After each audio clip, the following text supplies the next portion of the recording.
Free audio post-production by alphonic.com. If you walk onto the floor right now, what do you usually see? Probably a lot of people on machines or lifting barbells. Right, exactly.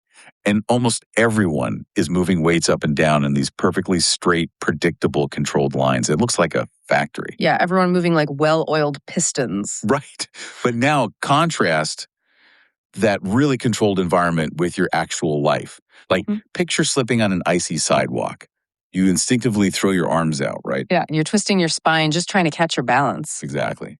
Or twisting around in the front seat of your car, reaching into the back, and awkwardly hauling a really heavy bag of groceries over the console. Which is how most people actually pull a muscle, by the way. Right. Real life is just beautifully, completely chaotic. It's multi-directional. It is entirely unpredictable. So why do we spend so much time training like robots when we live in a world that basically requires us to be ninjas? It is a profound disconnect, honestly. I mean, it's a huge gap in how we approach human performance. We're trying to prepare this highly dynamic, adaptable organism for a three-dimensional world. Yeah. But we're doing it by using strict one-dimensional movements. And the underlying biology of human tissue, it simply doesn't support that approach. Okay, let's unpack this, because that disconnect is the whole foundation of our deep dive today. It really is. We are pulling from this fascinating book called Longevity Through Physical Activity, The 15-Minute Habit by Alexandra Cash. She's a certified personal trainer and a behavior change specialist. And her work radically challenges that traditional linear approach to fitness we just talked about. Totally.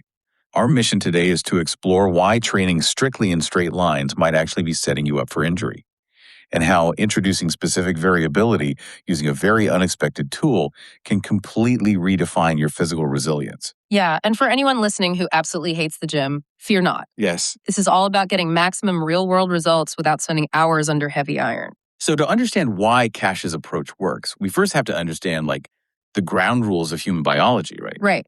Your body is constantly reshaping itself based on its environment, and Cash anchors her whole philosophy on two bedrock principles of physiology, Which are Wolff's Law and Davis's Law. Exactly. These two laws literally dictate the microscopic architecture of your body. So let's start with Wolff's Law. In the text, Cash explains that bones adapt to the stress placed upon them.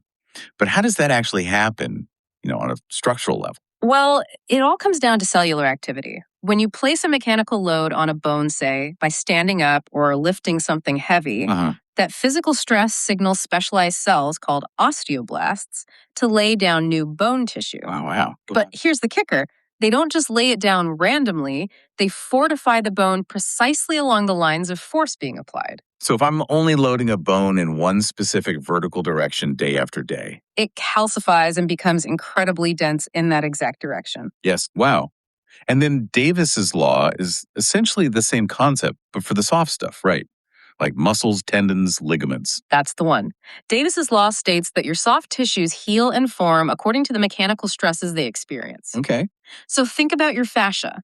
That's the continuous 3D spider web of connective tissue that wraps every muscle and organ in your body. Right, the stuff that holds us all together. Exactly. It lays down collagen fibers to handle whatever specific load you subject it to.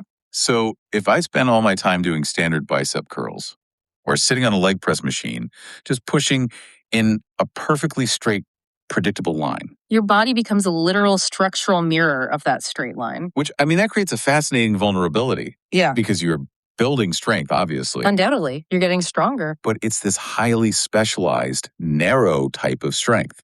Your fascial web becomes dense and strong in that one plane of motion, but it remains weak and brittle in all the other directions. It's like you're building a fortress with only one thick wall, and the other three are made of glass.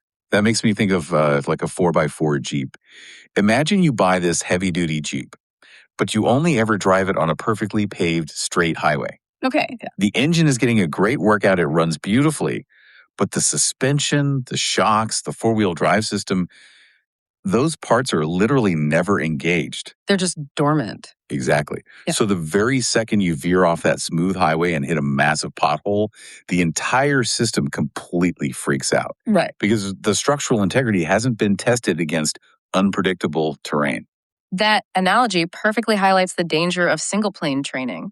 Because in life, stepping off a curb awkwardly or suddenly twisting to grab a falling child, That's the pothole. That is the pothole.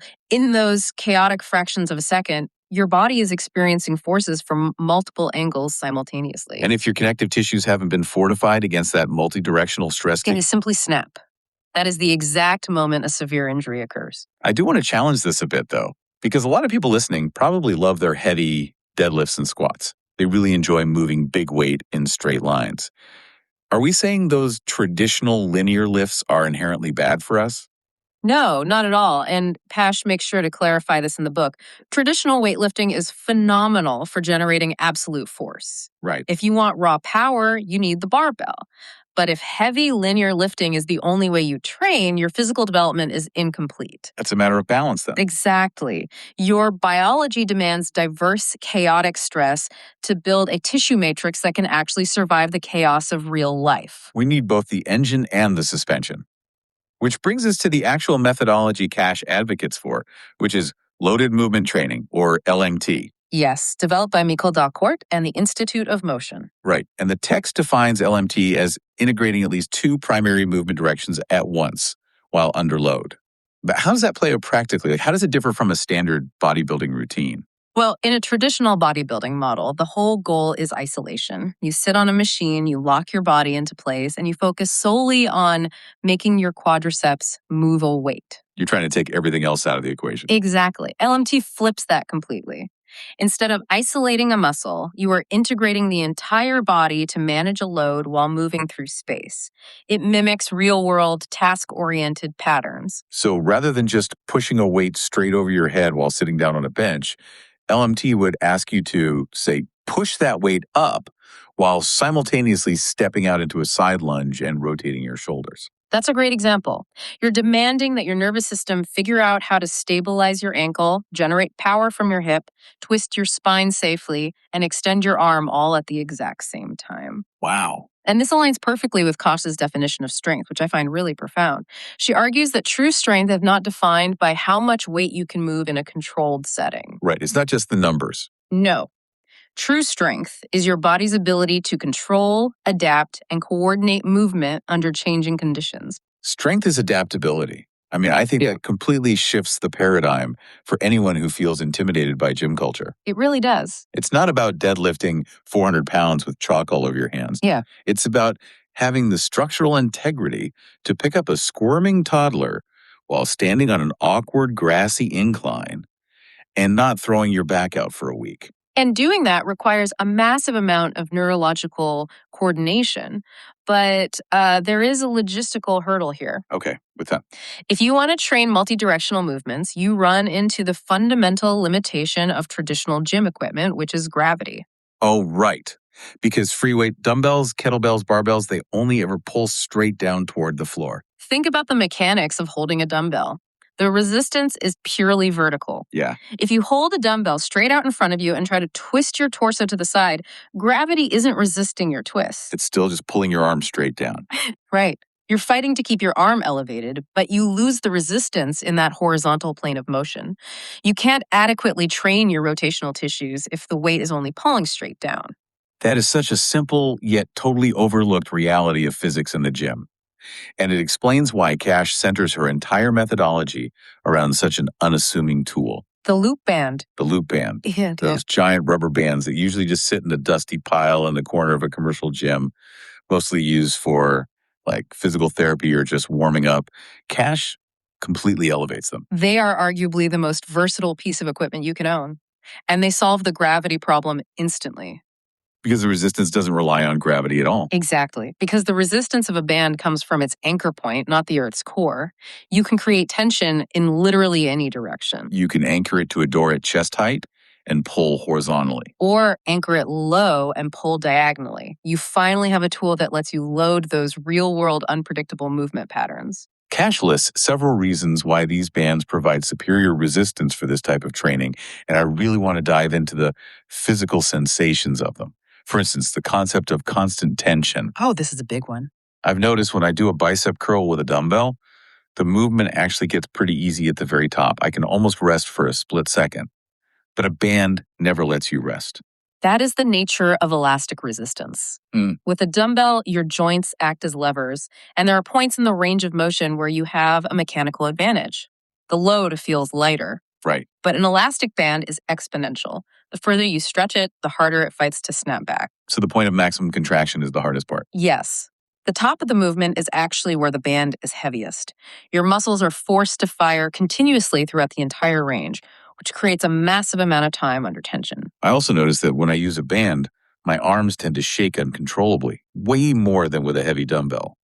Cash mentions that bands activate stabilizing muscles, but what is actually causing that shaking?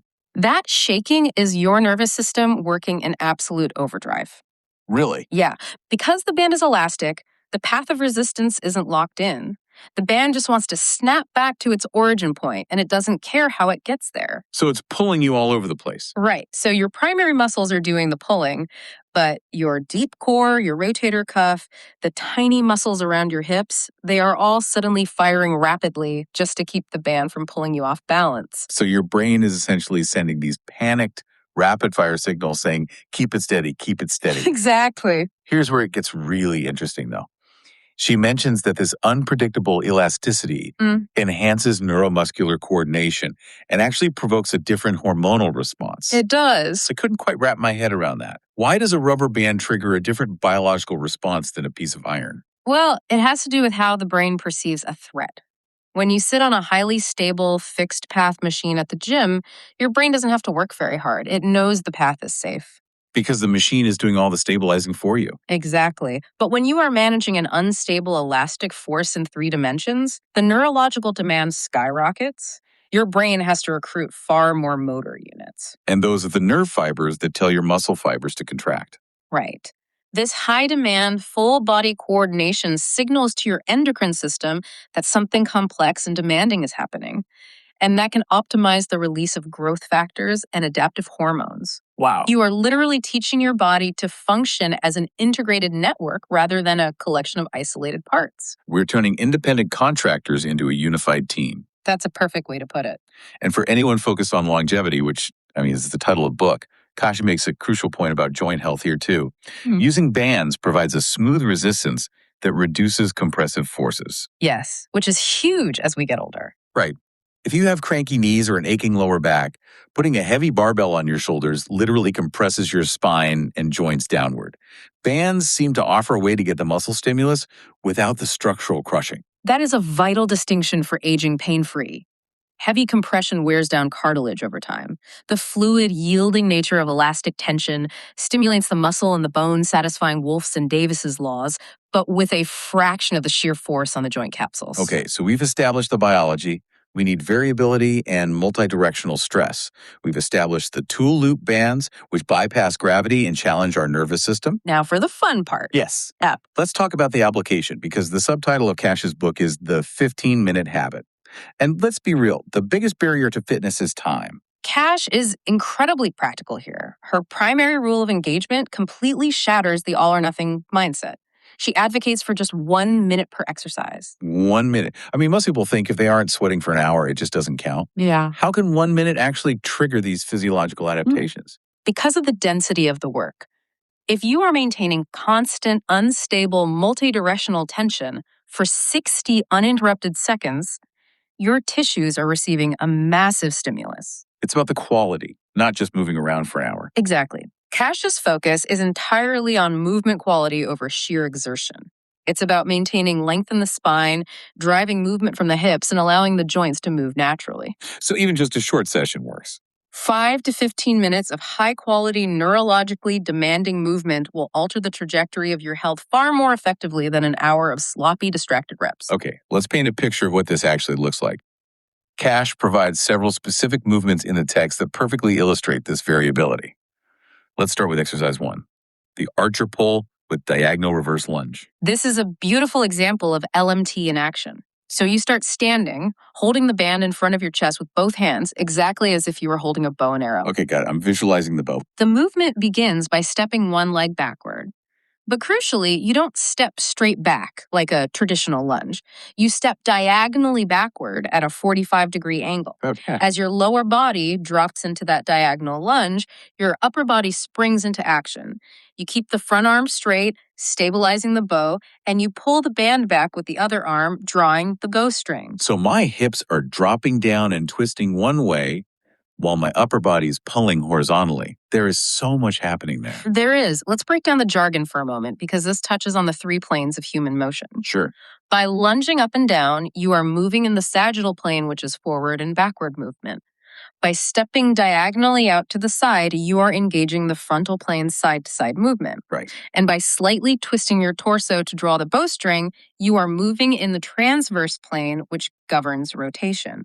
So you're literally hitting all 3 at once. You are forcing the fascial web across your entire body to communicate and coordinate in all 3 dimensions simultaneously. That is amazing. Let's look at another one to really cement this. Exercise 4 is the seated banded rotation with row. I'll try to visualize this one. Ready for it. So you're sitting on the floor, legs straight out in front of you. You hook the loop band securely around your right foot, and then you reach across your body and hold the other end of the band with your left hand. Correct. So immediately before you even move, you have established a diagonal line of tension crossing your core. Okay. Then you place your free right hand gently behind your head. Now, for the actual movement, you pull the band toward your ribs with your left hand like a traditional row. But as you pull, you actively rotate your entire torso toward that pulling hand. Consider how this fundamentally changes how we train the core. Most people do sit-ups or crunches, which only train the core to flex forward in that sagittal plane. Right, just straight up and down. But the true function of the human core is to rotate, and more importantly, to resist rotation. In this seated exercise, as you pull and twist, the heavy elastic band desperately wants to pull your shoulder forward and untwist your spine. Oh, so your obliques and deep stabilizers are essentially fighting a continuous battle against the band's desire to snap back to your foot. Exactly that. You are building a resilient, armored spine by teaching those deep tissues how to manage rotational forces. Wow. And you're doing it while simultaneously mobilizing your hamstrings and strengthening your upper back. It is the pinnacle of efficiency. And again, you do that for just 1 minute per side. The systemic fatigue isn't there, meaning you could theoretically do this every single day without burning out your central nervous system. Which really is the definition of training for longevity. It creates a body that serves you rather than a body you constantly have to serve. Exactly. So we synthesize all the insights from Cash's work today. It leads to this total reevaluation of what it means to be fit. True strength isn't a number on a barbell. No, it isn't. It isn't how well you perform in a highly sanitized, predictable environment. True strength is adaptability. Movement is life, and your body is a deeply integrated, dynamic system. We really have to start treating it like one. And surprisingly, a simple loop band might be the ultimate tool for honoring how the human machine was actually designed to function. Yeah. The goal of any physical practice should be to ensure you stay capable, active, and fundamentally pain-free, regardless of the unpredictable forces the world throws your way. Well said. Which brings us to a final thought I want to leave you with. Let's circle all the way back to the beginning, back to Davis's and Wolff's laws. The foundational biology. Right. Those biological rules state that your bones and soft tissues adapt exactly to the mechanical stresses you apply to them. Your body is constantly molding itself to your habits. So consider the repetitive, unvarying movement patterns of your daily life right now. That's a scary thought for some of us. It is. If you were sitting hunched over a keyboard for 8 hours a day, staring straight ahead at a screen, moving in 0 planes of motion, what is that posture quietly training your biology to do? You're adapting to the chair. Exactly. Are you, without even realizing it, accidentally training your tissues for fragility? And more importantly, knowing what you know now about the power of variable movement, what 5-minute change will you make today to interrupt that pattern? Free audio post-production by alphonic.com.